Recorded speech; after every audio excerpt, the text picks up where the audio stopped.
2 ng Disyembre, 2025, alas 9 ng umaga. Nakatanggap ako ng briefing sa loob ng aking opisina sa Pentagon. Sir, inilunsad ng Pilipinas ang Agila 7 ngayong araw. Satellite ng Pilipinas? Siguro ay magsisilbi lang itong karagdagan sa ating surveillance network. Aabutin sila ng 50 taon bago tayo mapantayan. Wika ko habang nagtatawanan ang aking mga tauhan. Ngunit sa eksaktong sandaling iyon, sa taas na 700 kilometro sa kalawakan, may nangyayaring hindi namin inaasahan. Sa loob lamang ng 48 oras matapos itong ilunsad, perpektong natukoy at nasubaybayan ng Agila 7 ang B-21 stealth bomber ng Amerika. Nagkagulo ang Pentagon. Nahuli ng Pilipinas ang ating sikreto. Ito ang kwento kung paano gumuho ang 50 taong dominasyon ng Amerika sa kalawakan sa loob lamang ng 2 araw. Mangyaring mag-iwan ng komentong mabuhay ang Pilipinas at huwag kalimutang mag-subscribe at ilike ang video na ito upang suportahan ang maliwanag na kinabukasan ng ating bansa.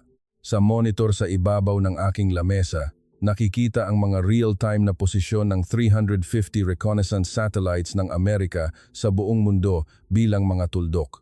Pentagon Level 3 ito ang Strategic Planning Office ng US Space Force. Ako si Robert McLean, ang namumuno sa silid na ito. 3 taon na akong Brigadier General at 20 taon na sa larangan ng space strategy. Ang briefing noong umagang iyon ay karaniwan lang.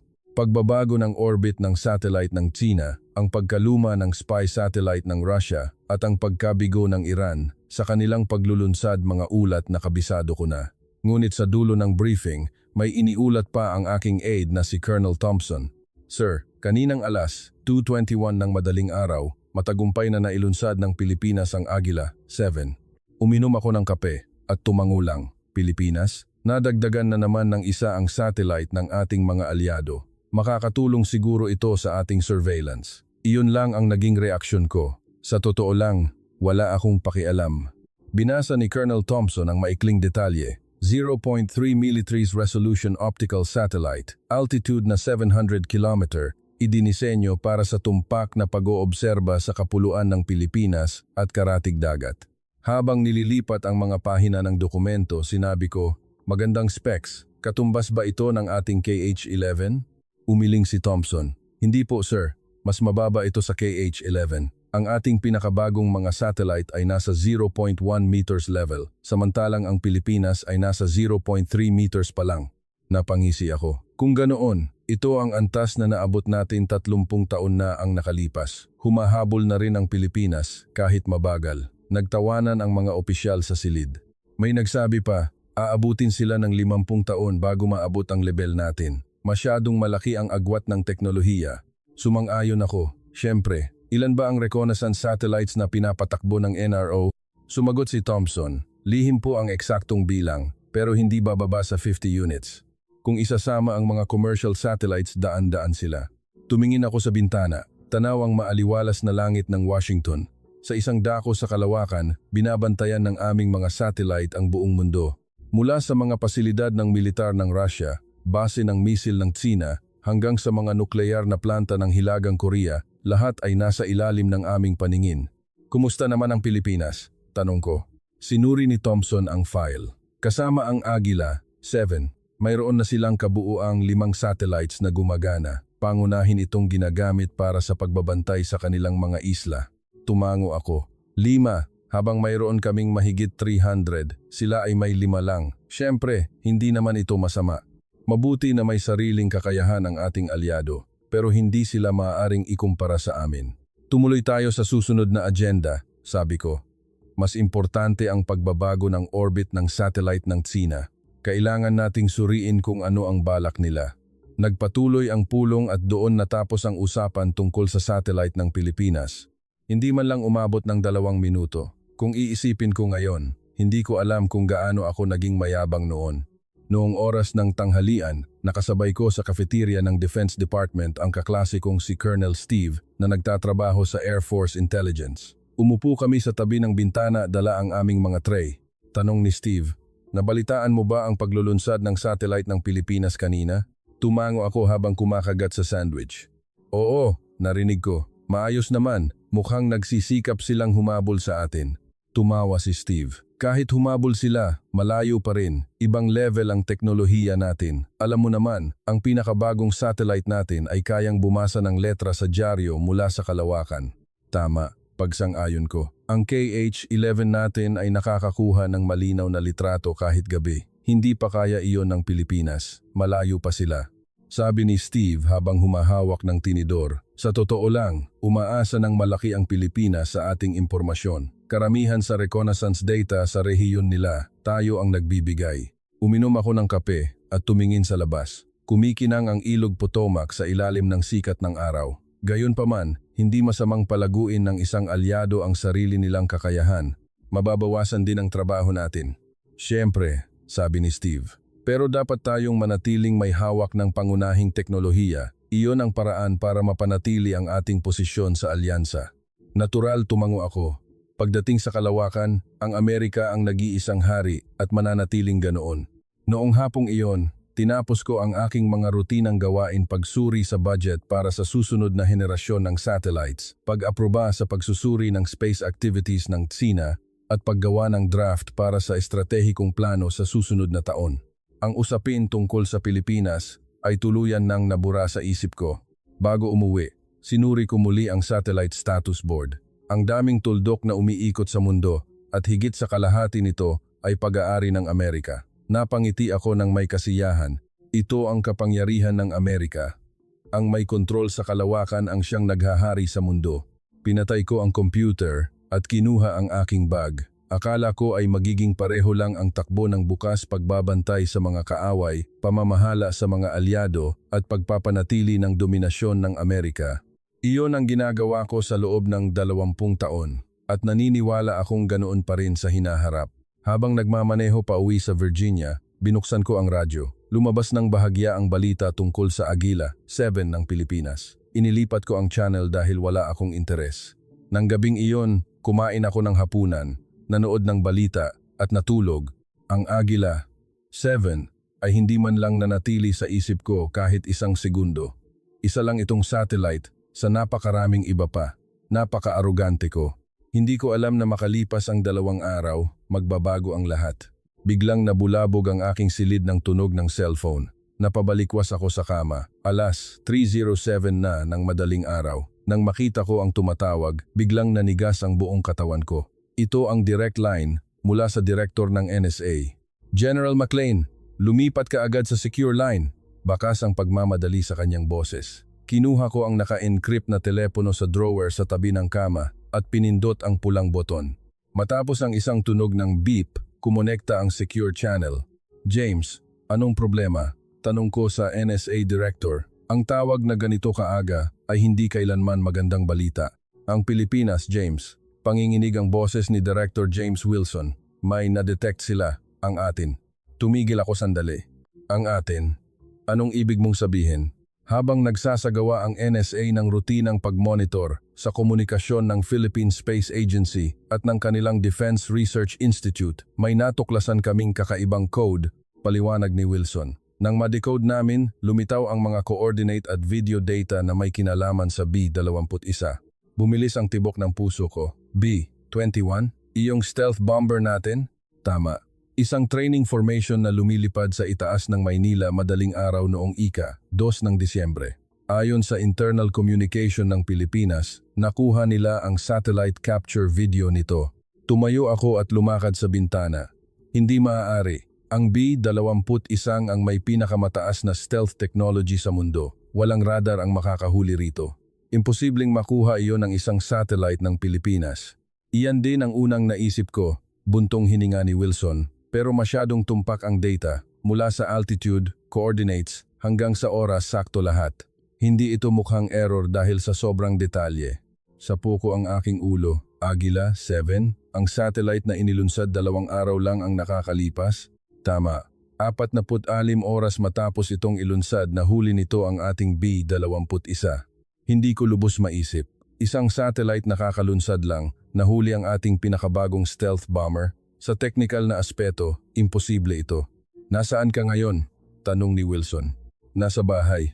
Pumunta ka agad sa Pentagon Emergency Situation Room sa loob ng 30 minuto. Papunta na rin ang Secretary of Defense. Krisis ito sa pambansang seguridad.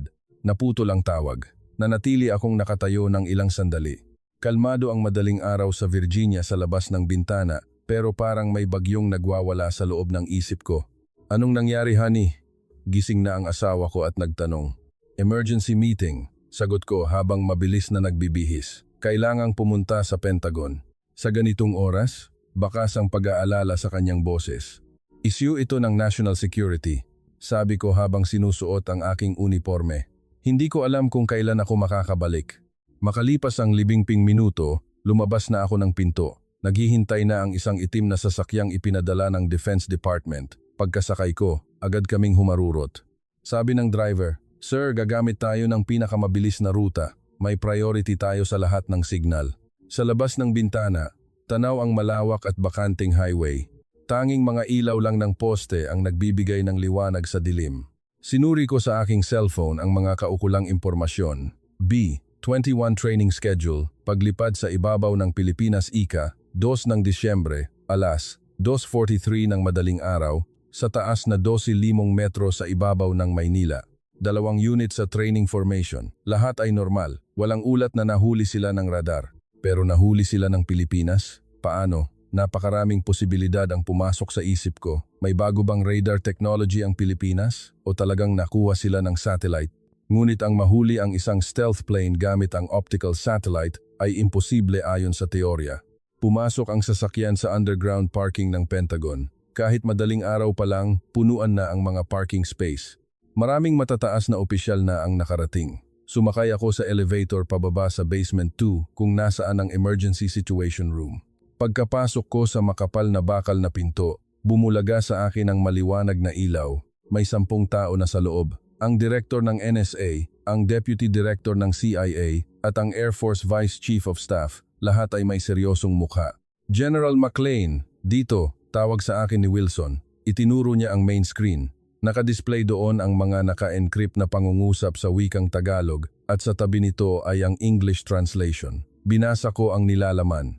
Signal detected. Confirm location over Manila, 12,000 meters. Object size approximately 20 meters. No radar response. Detected via optical sensor only. Video data storage complete. Resolution enhancement in progress. Dr. Reyes, totoo ba ito? Talaga bang nahuli ang stealth plane? Muntik na akong mabulunan. Hindi ito error. Ito ay isang malinaw na tala ng pagkakadiskubre. Inilipat ni Wilson ang screen sa isa pang larawan. Ito ay mga coordinate data na may timestamp. Perpektong tugma ito sa aktwal na ruta ng paglipad ng B-21 formation. Ito ay, mahinang sabi ko, totoo ito. Eksaktong bumukas ang pinto at pumasok ang Secretary of Defense na si David Hayes. Lahat ay tumayo at sumaludo. "Maupo kayo," sabi ng Secretary ng malamig. "Ano ang sitwasyon?" Sinimulan ni Wilson ang briefing. Tumayo ako sa tabi niya upang suriin ang data. Habang sinusuri ko ito, lalo itong nagiging malinaw. Talagang nahuli ng Pilipinas ang ating B-21. Nangyari ang isang bagay na imposible. At nagawa ito gamit ang satellite na 2 araw pa lang na ilunsad. Tanong ng Secretary, "Sa teknikal na aspeto, paano ito naging posible, General McLean?" Umiling ako. "Sa ngayon, wala kaming maibigay na paliwanag, sir. Ang mahuli ang isang stealth plane gamit ang optical satellite ay imposible ayon sa kasalukuyang mga teorya. Ibig bang sabihin ay may bagong teknolohiya ang Pilipinas? Malaki po ang posibilidad. Kailangan kong aminin. Ang katahimikan ay bumalot sa situation room. Makikita ang gulat sa mukha ng bawat isa. Ang ganap na kalamangan ng Amerika ay nayayanig sa sandaling iyon. Alas 7 ng umaga. Matapos ang 4 na oras sa Pentagon Situation Room, nakatanggap ako ng utos na pumunta sa White House. May ipinatawag na emergency meeting ng National Security Council. Ito ang pinakamataas na antas ng pulong na dadaluhan pati ng presidente. Mabilis na tumakbo ang itim na limousine sa Pennsylvania Avenue. Sa backseat, muli kong sinuri ang mga briefing materials, mga internal communications ng Pilipinas na nakuha ng NSA, B-21 flight data, at orbit information ng satellite. Lahat ng ebidensya ay itinuturo ang iisang katotohanan. Pagdating ko sa West Wing ng White House noong alas 9:50 ng umaga, sinalubong ako mismo ng Chief of Staff, General McLean. Naghihintay na ang presidente. Sumunod ka agad sa akin. Sa loob ng elevator pababa sa basement situation room, Inayos ko ang aking kurbata, nanginginig ang aking mga kamay. Sa loob ng 20 taon ng serbisyo, ngayon ko lang naramdaman ang ganitong tensyon. Bumukas ang pinto ng elevator. Sa dulo ng mahabang pasilyo, tanaw ang pasukan ng situation room. Matapos suriin ang aking pagkakakilanlan ng 2 guwardiya, binuksan ang pinto. Sa sandaling pumasok ako, tila tumigil ang paghinga ko. Sa paligid ng hugis itlog na mesa, nakaupo ang pinakamakapangyarihang mga tao sa Amerika. Ang Presidente, Secretary of Defense, Secretary of State, CIA Director, NSA Director, at ang Chairman of the Joint Chiefs of Staff. 15 tao lahat. General McLean, maupo ka, turo ng Presidente sa akin. Nabalitaan kong ikaw ang eksperto sa space strategy. Opo sir, 20 taon na po akong naglilingkod sa Space Force. Mabuti, tinapik ng Presidente ang mesa. Simulan mo ang briefing tungkol sa sitwasyon sa Pilipinas. Ano ang kailangan naming malaman? Binuksan ko ang aking laptop at ikinonekta sa main screen. Ang unang slide ay ang litrato ng Agila 7. Sir, ito ang Agila 7, ang multi-purpose satellite na inilunsad ng Pilipinas noong ika-2 ng Disyembre. Ano ba ang ginawa niyan? At kailangan nating magtipon dito ng madaling araw? Matalim na tanong ng Secretary of State. Inilipat ko ang slide. Lumitaw ang mapa ng Maynila na may flight path ng B-21. Sa parehong araw, alas 2:43 ng madaling araw, 2 B-21 bombers ng ating Air Force ang nagsagawa ng training flight sa itaas ng Maynila. Naka-full stealth mode sila. Alam namin iyon, sabi ng Chairman of the Joint Chiefs Staff. Rutinang pagsasanay lang iyon. Siyempre, hindi sila dapat makita ng mga radar ng Pilipinas. Tama po, tumango ako. Hindi sila nakita ng ground radar. Ngunit, inilipat ko ang slide. Iba ang nangyari sa kalawakan. Lumitaw sa screen ang mga internal communications ng Pilipinas na na-decode ng NSA. Natahimik ang buong silid habang nakatitig sa screen. Ano ito? Lumapit ang Presidente upang mas makita ang screen. Ito ay internal communication mula sa Defense Research Institute ng Pilipinas na nakuha ng NSA.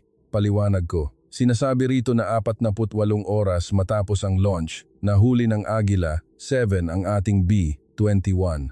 Imposible, mariing sabi ng Secretary of Defense. Ang mahuli ang isang stealth plane gamit ang optical satellite ay imposible sa teknikal na aspeto. Maaaring error ito o maling impormasyon.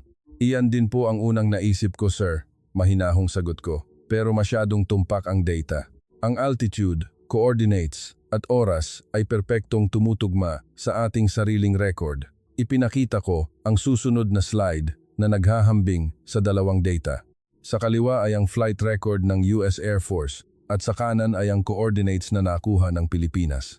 Tingnan ninyo, itinuro ko gamit ang laser pointer. Ang pagkakaiba sa oras ay mas mababa sa 3 segundo at ang error sa coordinate ay mas mababa sa 50 metro. Napakatumpak nito para sabihing nagkataon lang. Muling natahimik ang silid. Naghubad ng salamin ang CIA Director at nagtanong, General, sabihin mo ang totoo. Naniniwala ka bang nahuli talaga ng Pilipinas ang ating B-21? Huminga ako ng malalim. Malaki po ang posibilidad, sir. Itinuturo ng lahat ng ebidensya ang katotohanan iyon. Binagsak ng Presidente ang kanyang kamay sa mesa. Ibig sabihin, ang isang alyado ay nag-eespiya sa ating pinakamahalagang military assets? Hindi ba pagtataksil ito? Sir, baka sa tingin nila ay normal na satellite test lang ito, maingat kong sabi. Hindi nila alam na may dadaan tayong eroplano sa ere na iyon. Hindi iyon ang issue, sabat ng Secretary of Defense. Ang problema ay ang ating stealth technology ay nabutas. Kung totoo ito, ang ating teknolohikal na kalamangan sa loob ng 50 taon ay gumuho sa isang sandali. Ano ang mangyayari kung malaman ito ng Russia o Tsina? Agad din silang gagawa ng ganyang teknolohiya. Sagot ko matapos mag-isip. Kapag nalaman nilang hindi na invisible ang stealth weapons, magbabago ang balance of power sa buong mundo. Tumingin ang Presidente sa NSA Director. James, hanggang saan na ibahagi ng Pilipinas ang data na ito? Sa ngayon, wala pa kaming nakikitang senyales na inilabas ito sa labas, sagot ng NSA Director. Pinag-uusapan pa lang ito sa loob ng kanilang Research Institute. Mabuti, nagdesisyon na ang Presidente. Agad nating i-pressure ang Pilipinas. Makipag-ugnayan kayo sa Department of National Defense ng Pilipinas sa pamamagitan ng ating commander sa Clark at Subic. Sabihin ninyo na satellite error lang iyon. Paano kung tumanggi ang Pilipinas? Tanong ng Secretary of State. Naging malamig ang tingin ng presidente. Siguraduhin ninyong hindi sila makakatanggi. Issue ito ng pundasyon ng Alyansang US-Pilipinas. I-demand ninyo na burahin agad ang data. Mariin dapat. Sumusulat na ang Chairman of the Joint Chiefs ng mga tala. Sir, kung totoo ito, kailangan din natin ng countermeasure. Dapat bang magpadala tayo ng technical analysis team sa Pilipinas? Ibang usapin na iyon, itinaas ng presidente ang kanyang kamay. Sa ngayon, kailangang mapigilan ang pagkalat ng impormasyong ito, General McLean. Opo, sir. Ikaw mismo ang pumunta roon. Pumunta ka sa kanilang research institute at siguraduhing nabura ang data, utos ng presidente. I-verify mo kung technical na nabura ba ito ng tuluyan. Masusunod po, sir. Yukoko. Nang matapos ang pulong at isa-isang lumabas ang mga tao, nanatili akong nag-aayos ng gamit. Talaga nga kayang error lang ito? O talagang may natuklasan ang Pilipinas na bago? Sa pasilyo, tinawag ako ng Secretary of Defense. McLean, sandali. Opo, sir. Bumaba ang tono ng kanyang boses. Sabihin mo ang totoo. Tingin mo, totoo ito, di ba? Nag-atubili ako sandali, bago dahan-dahang tumango. Napabuntong hininga ang secretary. Pumunta ka sa Pilipinas at siguraduhin mo kung totoo ito. Tumigil siya sandali. Kailangang baguhin nating lahat ang ating estratehiya. Paglabas ko ng White House, tumingala ako sa langit. Sa taas na 700 kilometro, umiikot ang Agila 7. Ang maliit na satellite na iyon ay niyanig ang 50 taong kapangyarihan ng Amerika. Kinaumagahan, sumakay ako sa isang C-37 Special Mission Aircraft sa Andrews Air Force Base. Kasama ko ang 5 katao, 2 NSA Technical Analysts, isang Air Force Intelligence Officer at isang Legal Officer mula sa Defense Department. Lahat sila ay nakakaunawa sa bigat ng misyong ito. Matapos ang 30 minutong paglipad, lumapit sa akin ang NSA analyst na si Mark Davis. Sir, ano po ba talaga ang tingin ninyo rito? Tumingin ako sa labas ng bintana habang sumasagot. Hindi ko pa sigurado, pero dahil sa sobrang tumpak ng data, kinakabahan ako. Talaga po kayang may na-develop ang mga taga-Pilipinas?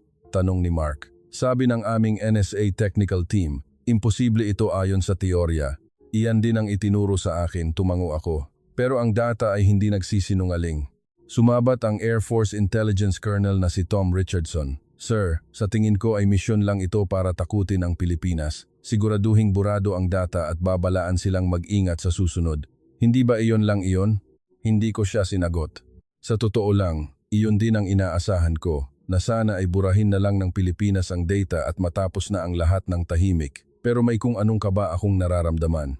Ang biyahe ay tumagal ng mahigit 2 na oras. Sa loob ng panahong iyon, muli kong sinuri ang mga materyales tungkol sa Pilipinas. Ang Philippine Space Agency, PhilSA, ang kanilang mga universidad at ang Agila Satellite Series. Nagulat ako dahil ang space technology ng Pilipinas ay mas abante na pala kaysa sa inaakala ko. Ipinakita sa akin ni Mark ang kanyang tablet. Sir, tingnan niyo ito. Ang budget na inilaan ng Pilipinas sa space sector nitong nakaraang 10 taon, mabilis na tumataas ang graph.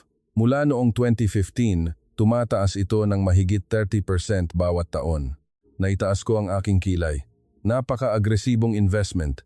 Hindi lang po iyan, inilipat ni Mark ang pahina. Ito ang listahan ng mga scientists na kinuha nila sa huling 5 taon. Marami sa kanila ay galing sa MIT, Stanford at Caltech.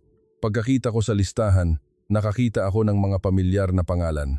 Mga taong kumuha ng doktorado sa US at Europe at nagtrabaho pa sa NASA at ESA. Tahimik pa lang nagtitipon ng mga talento ang Pilipinas. Masyado ba nating binaliwala ang Pilipinas? Bulong ni Colonel Tom. Baka nga, sagot ko. Habang tinatawid ang Pasipiko, paulit-ulit kong binuo sa isip ko ang iba't ibang senaryo pagdating sa Research Institute ng Pilipinas. Kailangan kong maging matapang. Kailangan kong hingin ang pagbura ng data, kumpirmahing error lang ito at bigyan sila ng babala. Pero paano kung tumanggi sila? Paano kung talagang may bago silang teknolohiya? Dumating kami sa Naya ng alas 3 ng hapon oras sa Pilipinas, ika 5 ng Disyembre. Naghihintay na ang 2 sasakyang ipinadala ng ating militar. Agad kaming tumuloy sa kanilang main research center sa Laguna. Habang bumabagtas sa kalsada, pinagmasdan ko ang tanawin ng Pilipinas. Malinis na kalsada, modernong mga gusali at sopistikadong infrastruktura. Malayo ito sa huling pagbisita ko, 15 taon na ang nakakalipas. Ang laki na ng pinagbago, bulong ko. Sumagot ang sundalong driver. Opo, sir. Napakabilis ng pag-unlad ng Pilipinas. Ngayon marami na rin tayong natututunan sa kanila. Ang salitang iyon ay tila tumatak sa isip ko. Nakarating kami sa pasilidad ng alas 5:30 ng hapon. Isang abong gusali ang sumalubong sa akin. Simple lang ang hitsura nito sa labas, pero ang security system sa pasukan ay napaka-sopistikado. Sa lobby, naghihintay ang mga kinatawan ng Pilipinas. Isang lalaki ang lumapit at nakipagkamay. General MacLean, welcome po. Ako si Dr. Antonio Reyes, ang hepe ng Satellite Control Center. Si Dr. Reyes ay nasa kalagitnaan ng kanyang 40 seconds. Nakasalamin siya at mukhang kalmado, pero may talas ang kanyang mga mata. Nice to meet you, Doctor, sabi ko habang nakikipagkamay. Pero hindi maganda ang sitwasyong kinalalagyan natin. Ngumiti si Dr. Reyes. Siguro nga po, dito po tayo, nakahanda na ang conference room. Inakay kami sa isang silid sa ikatlong palapag. Napakamoderno ng paligid. Nakalatag na sa mesa ang mga dokumento. Pagkaupo namin, nagsalita si Dr. Reyes. General, alam ko po kung bakit kayo narito. Nakatanggap kami ng tawag mula sa inyong commander. Kung ganoon magiging mabilis ang usapan, kinuha ko ang mga dokumento sa aking bag. Doktor, tungkol ito sa data na nakuha ng Agila, 6 noong Ika, 2 ng Disyakarya. Opo, tumango si Dr. Reyes. Ayon sa aming pagsusuri, ito ay error sa satellite sensor, matapang kong sabi. 2 araw pa lang na ilulunsad ang satellite, malamang ay may problema pa sa calibration. Tumahimik sandali si Dr. Reyes bago sumagot. Sinuri rin po namin ang posibilidad na iyon, pero masyadong tumpak ang data. Anong ibig mong sabihin? Lumapit ako. Ang altitude coordinates at oras ay sakto lahat, mahinahong sabi ni Dr. Reyes. At ang resolusyon ng video ay lumampas sa aming inaasahan. Huminga ako ng malalim. Doktor, magtatapat ako sa inyo. Gusto naming mabura ang data na iyon. Alam ko po, tumigas ang mukha ni Dr. Reyes. Hindi ito pakiusap, binaba ko ang tono ng aking boses. Issue ito sa alyansang US-Pilipinas. Ang impormasyon tungkol sa sensitibong military assets ay hindi maaaring ibahagi. Natahimik ang silid. Nagkatinginan ang mga kinatawan ng Pilipinas. Maya-maya, dahan-dahang nagsalita si Dr. Reyes. General, nabura na po namin ang data sa aming official server. Gusto kong kumpirmahin iyan, sabi ko. Gusto kong makita mismo ang proseso ng pagbura. Siyempre po, tumayo si Dr. Reyes. Ihahatid ko kayo sa control room. Habang naglalakad sa pasilyo, pinagmasdan ko ang paligid. Ang mga litrato sa dingding mga tala ng matatagumpay na paglulunsad. Higit na marami ito kaysa sa inaasahan ko. Pagdating sa harap ng control room, binuksan ni Dr. Reyes ang pinto. Pasok po kayo, General. Ipakikita ko sa inyo ang lahat. Pagpasok ko, naisip ko, nabura nga kaya talaga o may itinatago sila? Malalaman ko rin. Ang control room ay mas malawak at mas moderno kaysa sa iniisip ko. Naglalakihang monitor sa pader, ang pinakabagong mga workstation at ang mahinang tunog ng server cooling system. Hindi ito huli sa Space Force Control Room sa Pentagon. Nagulat ako sa loob ko. Ganito na pala kaganda ang pasilidad ng Pilipinas. Inakay ako ni Dr. Reyes sa gitnang console. Dito namin pinamamahalaan ang lahat ng data ng Agila 7, sabi niya habang umuupo sa tapat ng keyboard. Ipakikita ko ang data ng Ika 2 ng Disyembre. Lumitaw sa main screen ang listahan ng mga file. Nakaayos ang mga ito ayon sa PETSA. Pinindot ni Dr. Reyes ang folder para sa Ika 2 ng Disyembre. Gaya ng nakikita ninyo, ang kahina-hinalang data sa oras na iyon ay nabura na. Itinuro niya ang bakanteng folder. Narito rin ang delete log. Sinuri ko ang log, Ika, 4 ng Disyembre, alas 11:23 ng umaga, malinaw ang tala ng pagbura. Mukhang walang problema. Ngunit nagtanong si Mark, ang NSA analyst, mula sa likuran. Kumusta naman ang backup system? Bahagyang natigilan si Dr. Reyes. Pagkatapos, mahinahon siyang sumagot. Mayroon po. Bumilis ang tibok ng puso ko. Backup. Iyon ang nakalimutan namin. Maaari mo bang ipakita ang backup? Tanong ko. Nag-aatubili si Dr. Reyes. Nakita ko ang pag-aalinlangan sa kanyang mga mata. Ngunit sa huli, tila nagdesisyon siya at tumango. Sige po, ipakikita ko sa inyo. Lumipat siya sa ibang workstation at nag-type ng ilang command. Naramdaman ko ang kaba ng mga taga-Pilipinas sa likuran ko. Sandali lang po, sabi ni Dr. Reyes. Niloload na ang data. Tinitigan ko ang screen. Unti-unting napupuno ang loading bar. 80%, 90%, 95%, 100%. Nagbago ang screen. Noong una, may nakitang maliit na tuldok sa gitna ng madilim na background. Bahagyang aninag ang ilaw ng Maynila sa ilalim at may kung anong bagay sa itaas nito. Ito ang original data, paliwanag ni Dr. Reyes. Bago ang resolution enhancement, masyadong maliit ang tuldok para makilala. Nakahinga ako ng maluwag. Sabi na nga ba, error lang. Hindi mo makikilala na B21 ito sa ganitong kalabo. Pero ang susunod na sinabi ni Dr. Reyes ang nagpatigil sa mundo ko. Ngayon, ipakikita ko sa inyo ang resolution enhanced version. Pinindot niya ang enter. Nagsimulang magbago ang screen. Lumaki ang maliit na tuldok. Naging malinaw ang malabong hugis. Lumabas ang mga kurbada at, Diyos ko, hindi ko napigilang mapabulalas. Ang nasa screen ay hindi na lang isang tuldok o malabong hugis. Ito ay isang malinaw na anyo ng isang eroplano. Ang kakaibang hugis ng pakpak ng B-21, ang makinis na katawan nito, ang disenyo ng air intakes lahat ay malinaw. Imposible, bulong ko. Patuloy ang pag-zoom ni Dr. Reyes. Mas lalong lumapit ang camera. Nakikita na ang mga panel lines sa ibabaw ng eroplano. Nakikita na ang posisyon ng cockpit at sa huling pag-zoom, lumitaw ang serial number ng eroplano. Bumagsak ang hawak kong tasa ng kape sa sahig. Tumilamsik ang kape sa paligid pero wala akong pakialam. Kilala ko ang numerong iyon. AF 21002. Iyon ang eroplanong ipinadala namin sa itaas ng Maynila noong ika-2 ng Disyembre. Ito ay... Panginginig ang boses ko. Totoo ito. Lumapit si Mark at tinitigang maigi ang screen. Namutla rin siya. Sir, pati ang serial number ay mababasa, hindi ito error. Napaupo ako sa upuan. Nanghina ang aking mga tuhod. Sa loob ng 20 taon sa serbisyo, ngayon lang ako nakaramdam ng ganitong shock. Paano? Pilit kong tinanong. Paano ito naging posible? Nagbukas si Dr. Reyes ng isa pang screen na puno ng mga komplikadong graph at numero. Gumagamit po kami ng Quantum Filtering Technology, General. Quantum filtering? Ulit ko.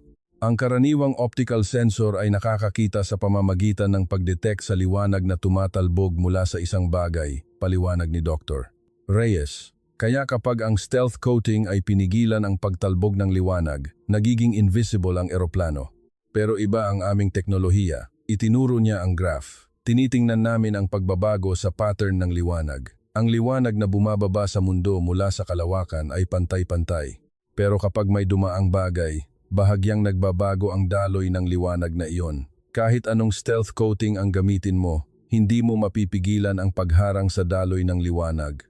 Nagsisimula ko ng maintindihan. Ibig sabihin, sa halip na anino, ang tinitingnan ninyo ay ang pagbabago sa liwanag mismo? Tama po, tumango si Dr.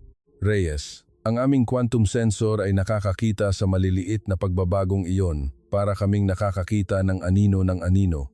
Ipinakita ng isa pang researcher ang karagdagang data. Tingnan niyo po rito, ang pattern ng liwanag sa rutang dinaanan ng B21 ay may 0.003% na pagkakaiba sa paligid. Kapag pinalakas ang pagkakaibang ito, lalabas ang hitsura ng eroplano. Nawalan ako ng kibo. Ito ay isang ganap na kakaibang paraan. Hindi nila nilabanan ang stealth ng harapan. Sa halip, humanap sila ng ibang daan. Nanginginig ang boses ni Mark habang nagsasalita. Sir, ang teknolohiyang ito ay sinubukan din nating i-research sa loob ng 10 taon pero nabigo tayo. Akala natin ay posible lang ito sa teorya. Mahinahong sumagot si Dr. Reyes. 12 taon namin itong binuo. Ang Agila, 7 ang aming unang actual test at nagtagumpay ito. Napangiti ako ng pait. Oo nga. Nagtagumpay kayo. Opo, matapang na sagot ni Dr. Reyes. Muli kong tiningnan ang screen. Ang malinaw na hitsura ng B21. Ang ating pinagmamalaking Phantom of the Sky ay nakalantad ng husto. Ang 50 taong teknolohikal na kalamangan ng Amerika ay naglaho sa isang litratong ito. Bumulong si Colonel Tom sa aking tabi. Sir, kailangan nating iulat agad ito sa Pentagon. Alam ko, tumango ako.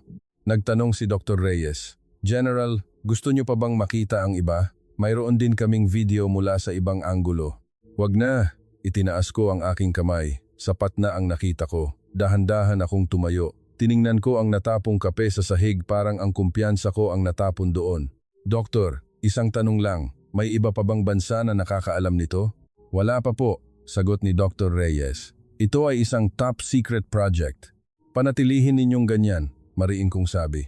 Kapag nakarating ito sa Russia o Tsina, guguho ang military balance ng mundo. Alam po namin iyon, seryosong sagot ni Dr. Reyes. Paglabas ko ng control room, huling sulyap ang ibinigay ko sa monitor. Sa sandaling lumabas ang videong iyon sa mundo, tapos na ang panahon ng stealth ng Amerika. Habang naglalakad sa pasilyo, kinuha ko ang aking cellphone. Kailangan kong magbigay ng emergency report sa Pentagon. Pero ano ang sasabihin ko? Sir, tinalo tayo ng Pilipinas? Sa Hotel Room 1207 sa Maynila, binuksan ko ang aking laptop at kumonekta sa Secure VPN. Alas 9 na ng gabi sa Pilipinas, alas 7 ng umaga sa Washington. Magpapasimula na ang emergency meeting sa Pentagon makalipas ang 30 minuto. Kasama ko lang sa silid sina Mark at Colonel Tom. Sa labas ng bintana, tanaw ang makulay na ilaw ng Maynila. Tahimik ang paligid pero hindi ang loob ko. Sir, tapos na ang pagsasaayos ng data, iniabot ni Mark ang USB. Nandito ang mga screenshots mula sa data ng Pilipinas at ang aming technical analysis report. Isinaksak ko ang USB sa laptop. Pagkabukas ko ng file, bumungad muli ang malinaw na litrato ng B-21. Bawat tingin ko rito ay tila isang malakas na sampal.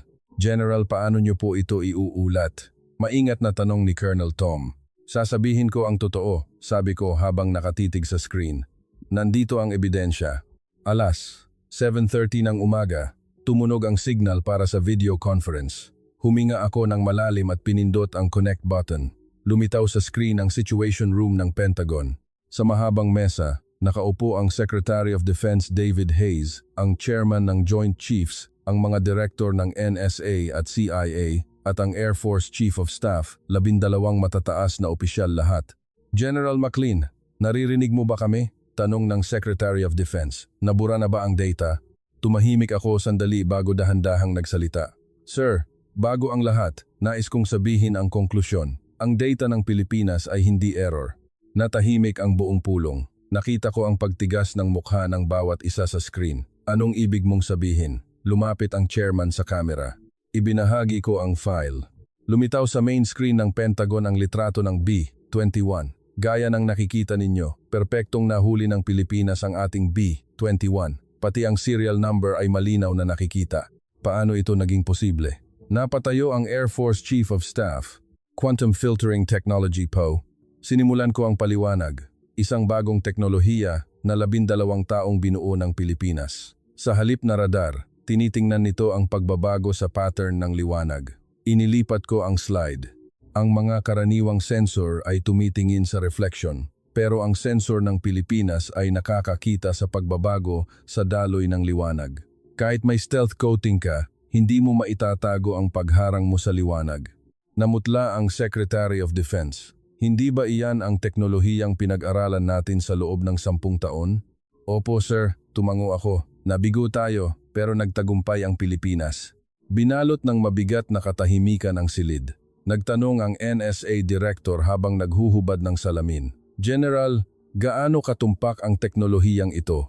0.3 mm resolution po. Gumagana ito kahit gabi. Binagsak ng CIA Director ang kanyang kamay sa mesa. Kalamidad ito. Ang buong stealth strategy natin ay guguho.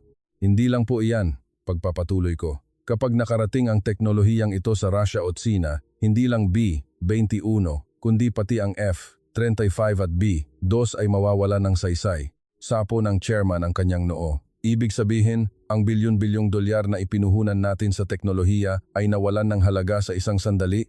Opo sir, mahina akong sagot. Hindi ba natin maaaring i-pressure ng mas matindi ang Pilipinas? Tanong ng Air Force Chief of Staff. Alyado naman natin sila. Umiling ako. Sir, magiging kontra-pelikula iyon. Sa nakita ko sa kanilang research institute, kampante sila at sigurado sa kanilang ginagawa. Kapag pinilit natin sila, lalo lang silang magagalit.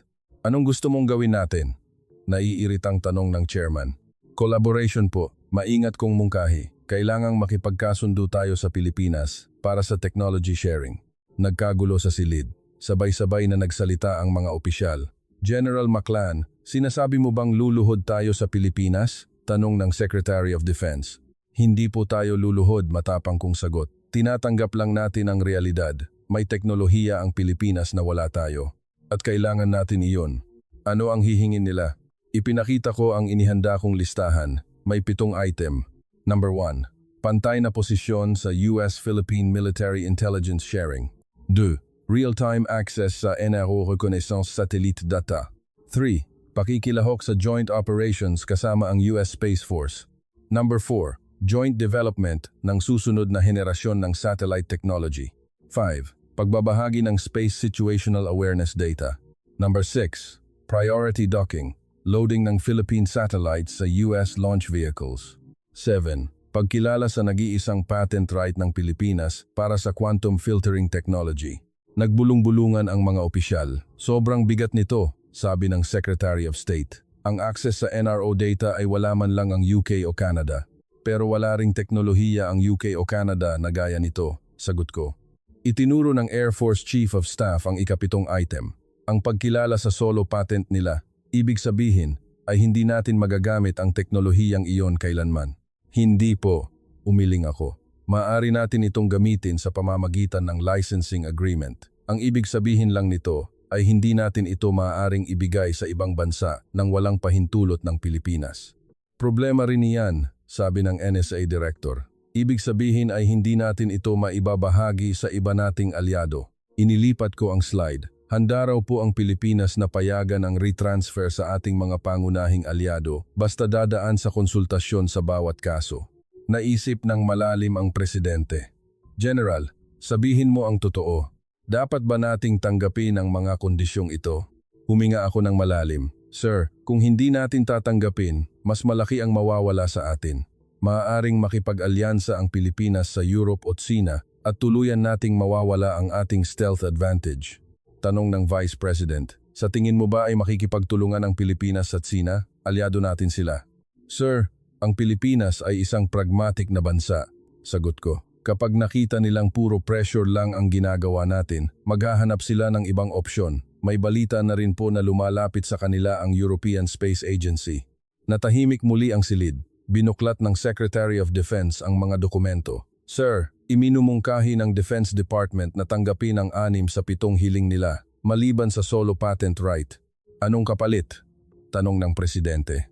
Makikipagnegosasyon tayo para sa joint patent at hihingin nating maging libre ang technology usage fee para sa isa't isa. Nag-isip ng matagal ang Presidente bago tumingin sa paligid. May iba pa bang opinyon? Sir, hindi ba ito ay pagpapakumbaba natin sa Pilipinas? Maingat na tanong ng CIA Director. Hindi ito pagpapakumbaba, mariing sabi ng Secretary of Defense. Ito ay strategic partnership. May makukuha rin tayo ang quantum filtering technology ng Pilipinas, ang kanilang satellite data at mas matatag na alyansa sa Southeast Asia. Tumango ang Presidente. Sige, ituloy ang plano ng Defense Department, tanggapin ang 6 at muling pag-usapan ang patent right. Tumingin siya sa akin. General MacLean, ikaw ang mamumuno sa pinal na negosasyon sa Pilipinas. Tapusin mo ito sa loob ng 1 linggo. Masusunod po, sir. Tumayo ako at sumaludo. Nang matapos ang pulong at lumabas ako sa pasilyo, tinawag ako ng Secretary of Defense. MacLean, sandali. Opo, sir. Bumaba ang tono ng kanyang boses. Ito ay isang historikal na sandali. Ang Amerika ay makikipagkasundo sa ibang bansa bilang tunay na magkapantay. Ayusin mo ang trabaho. Gagawin ko po ang lahat, sir. Paglabas ko ng White House, tumingala ako sa langit. Maaliwalas ang langit ng Washington. Sa dako roon, umiikot ang Agila, 7. Ang maliit na satellite na iyon ay binabago ang kaayusan ng mundo at ako ay nasa gitna ng pagbabagong iyon. Ika, 15 ng Disyembre, 2025, alas 10 ng umaga. Puno ng tensyon ang main conference hall sa Pentagon. Nakasabit ng magkatabi ang mga watawat ng Amerika at Pilipinas. Dose-dosenang kamera ang nakatutok para itala ang historikal na sandaling ito. Tumayo ako sa gilid ng stage at pinagmasdan ang silid. Sa panig ng Amerika, nakaupo ang Secretary of Defense, Secretary of State at ang Chairman ng Joint Chiefs. Sa panig ng Pilipinas, naroon ang kanilang Secretary of National Defense kasama si Dr. Antonio Reyes. Nagkita na kami sa Laguna 10 araw na ang nakakalipas. Mga kaibigan, ngayong araw ay magbubukas ang isang bagong kabanata sa kasaysayan ng alyansang US-Pilipinas, panimula ng Secretary of Defense habang nasa podium. Lalagdaan natin ang isang malawak na kasunduan para sa pakikipagtulungan sa space technology. Nagpalakpakan ang lahat, pero alam ko ang halo-halong emosyon sa likod ng mga palakpak na iyon. Ito ang unang pagkakataon na ang Amerika ay pumasok sa isang kasunduan sa ibang bansa bilang magkapantay. Ang kasunduang ito ay nakabatay sa paggalang sa isa't isa at patas na partnership, pagpapatuloy ng Secretary. Ang abanteng satellite technology ng Pilipinas at ang space assets ng Amerika ay magsasama para sa mas matatag na alyansa. Paggalang, patas, partnership. Mga salitang hindi namin ginagamit para sa Pilipinas, ilang araw lang ang nakakalipas. Nagsimula ang signing ceremony. Tumayo ang dalawang sekretary sa harap ng mesa. Kislap ng flash ng kamera ang bumalot sa silid. Gumalaw ang panulat sa papel at naisulat ang kasaysayan. Matapos ang pirmahan, nagkamayan ang dalawa. Pagkatapos, dumating ang pagkakataon ko. Bilang in charge sa operasyon, tungkulin kong ipaliwanag ang nilalaman ng kasunduan. Tumayo ako sa podium, binasa ko ang inihandang script, pero bigla kong naramdamang may iba akong gustong sabihin. Mga Ginoo at kababaihan, binaba ko ang aking script. Marami akong natutunan bago makarating sa araw na ito. Natahimik ang buong bulwagan. Magtatapat ako sa inyo. 2 linggo lang ang nakakalipas. Minaliit ko ang Pilipinas. Sigurado ako noon na ang teknolohiya ng Amerika ang pinakamahusay at ang ibang bansa ay mahihirapang humabol sa atin. May ilang natawa sa audience, pero nagkamali ako, pagpapatuloy ko. Ang Pilipinas ay tahimik ngunit siguradong bumuo ng teknolohiyang nasa world-class level. Nagtagumpay sila sa bagay na nabigo tayong gawin sa loob ng 10 taon. Tumingin ako kay Dr. Antonio Reyes. Nagkatitigan kami. Ang tunay na alyansa ay hindi ang relasyon kung saan ang isa ay nagdodomina sa isa, sabi ko nang may diin. Ito ay ang paggalang sa bawat isa, pagkilala sa lakas ng bawat isa, at ang sabay na pag-unlad. Ang kasunduang nilagdaan natin ngayong araw ang simula ng ganoong relasyon. Bumuhos ang masigabong palakpakan. Sa pagkakataong ito ay palakpak na mula sa puso. Matapos ang ceremony, nagkaroon ng reception. Hawak ang isang baso ng champagne, nakita kong lumalapit si Dr. Reyes. General, napakaganda ng iyong talumpati. Nakipagkamay si Dr. Reyes. Salamat po, Doktor, sabi ko habang nakikipagkamay. At sa totoo lang, lahat ng sinabi ko ay totoo. Alam ko po, ngumiti si Dr. Reyes. Malayo na po ang hitsura niyo sa unang pagkakataong nagkita tayo sa Laguna. Mayabang po ako noon, pag-amin ko. Binaliwala ko ang Pilipinas at naniwala lang sa sarili nating teknolohiya. Pero ngayon, alam ko na, uminom ako ng champagne, na wala palang maliit na bansa. May mga bansa lang na tahimik na naghahanda, at ang Pilipinas ay isa sa mga iyon. Tumango si Dr. Reyes. Magtulungan po tayo ng maayos, General, bilang magkapantay na partner. Siyempre, muli kong hinawakan ang kanyang kamay, batay sa paggalang at tiwala. Nang gabing iyon, bumalik ako sa aking opisina sa Pentagon. Sa monitor sa aking mesa, nakikita pa rin ang mga satellite bilang mga tuldok. Pero ngayon, may isang tuldok na tila kakaiba ang kinang. Ang Agila 7. Ang maliit na satellite ng Pilipinas ay binago ang mundo. 6 na buwan na ang lumipas. Hunyo 2006, formal nang gumagana ang Joint US-Philippine Space Surveillance System. Ang kombinasyon ng quantum filtering technology ng Pilipinas at ng US Reconnaissance Network, ang epekto ay naramdaman agad. Biglang itinigil ng ilang bansa sa rehiyon ang kanilang mga lihim na military activities. Ang dahilan ay simple, alam nilang lahat ng galaw nila ay nakikita ng ating Joint Surveillance Network sa real time. Naging maingat din ang mga fighter jets ng ibang bansa na lumilipad sa paligid, na pagtanto nilang wala na silang mapagtataguan. Maging ang Russia ay nagulat, nang mabalitang pati ang kanilang pinakabagong stealth bombers ay nahuhuli na, nagpatawag daw ng emergency meeting sa Moscow. Isang araw, nakatanggap ako ng email mula kay Dr. Antonio Reyes. Maikli lang ang nilalaman. General, dahil sa ating teknolohiya, ginagamit na ito para mapanatili ang kapayapaan. Maraming salamat. Sumagot ako. Doctor, ako ang dapat magpasalamat. Tinuruan niyo ako kung paano maging mapagpakumbaba. Ngayon, tumitingala pa rin ako sa langit mula sa aking opisina. Sa taas na 700 kilometro, tahimik na umiikot ang Agila 6. Binabantayan nito ang kapayapaan sa Pilipinas at sa buong mundo. At nagpapadala ito ng mensahe sa lahat na wala ng bansang maaaring maliitin. na basta may teknolohiya at determinasyon, kahit ang isang bansa na inaakalang maliit ay kayang baguhin ang mundo. Alam ko na ngayon, ang tunay na malakas na bansa ay hindi ang nangmamaliit ng iba, kundi ang tahimik na nagpapalago ng sariling kakayahan. Ang Pilipinas ang bansang iyon. At hinding-hindi ko makakalimutan ang aral na iyon habang buhay, na ang kayabangan ay laging simula ng pagbagsak.